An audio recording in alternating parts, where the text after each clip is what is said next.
ഇന്ന് നമ്മൾ പരിശുദ്ധ ബൈബിളിലെ പഴയ നിയമവും പുതിയ നിയമവും അവ എഴുതപ്പെട്ട ഉദ്ഭവവും എല്ലാ പുസ്തകങ്ങളുടെ പേരുകളും ക്രമമായി വായിച്ചു കാണാം.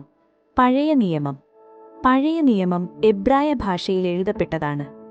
ഉൽപ്പത്തി, പുറപ്പാട്, ലേവ്യപുസ്തകം, സംഖ്യാപുസ്തകം, ആവർത്തനം, യോശുവ, ന്യായാധിപന്മാർ, രൂത്ത്, ശമൂവേൽ 1, ശമൂവേൽ 2, രാജാക്കന്മാർ 1, രാജാക്കന്മാർ 2, ദിനവൃത്താന്തം 1, ദിനവൃത്താന്തം 2, എസ്ര, നെഹമ്യാവു, എസ്തേർ, ഇയ്യോബ്, സങ്കീർത്തനങ്ങൾ, സദൃശ്യവാക്യങ്ങൾ, സഭാപ്രസംഗി, ഉത്തമഗീതം, യെശയ്യാ, ഇരേമ്യാവു, വിലാപങ്ങൾ, യെഹെസ്കേൽ, ദാനിയേൽ, ഹോശേയ, യോവേൽ, ആമോസ്, ഓബദ്യാവു, യോന, മീഖ, നാഹൂം, ഹബക്കൂക്ക്, സെഫന്യാവു, ഹഗ്ഗായി, സെഖറിയാവു, മലാഖി.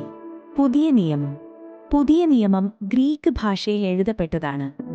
മത്തായി, മർക്കോസ്, ലൂക്കോസ്, യോഹന്നാൻ, പ്രവൃത്തികൾ, റോമർ, കൊരിന്ത്യർ 1, കൊരിന്ത്യർ 2, ഗലാത്യർ, എഫീസ്യർ, ഫിലിപ്പിയർ, കൊലോസ്യർ, തെസലോനിക്യർ 1, തെസലോനിക്യർ 2, തിമോത്തിയോസ് 1, തിമോത്തിയോസ് 2, തീത്തോസ്, ഫിലേമോൻ, എബ്രായർ, യാക്കോബ്, പത്രോസ് 1, പത്രോസ് 2, യോഹന്നാൻ 1, യോഹന്നാൻ 2, യോഹന്നാൻ 3, യൂദ, വെളിപ്പാട്. കർത്താവിനെ സ്തുതിക്കൂ. ദൈനംദിന മലയാളം ബൈബിൾ വായനയ്ക്കായി സബ്സ്ക്രൈബ് ചെയ്യൂ. അടുത്ത വീഡിയോ ഉടൻ വരുന്നു.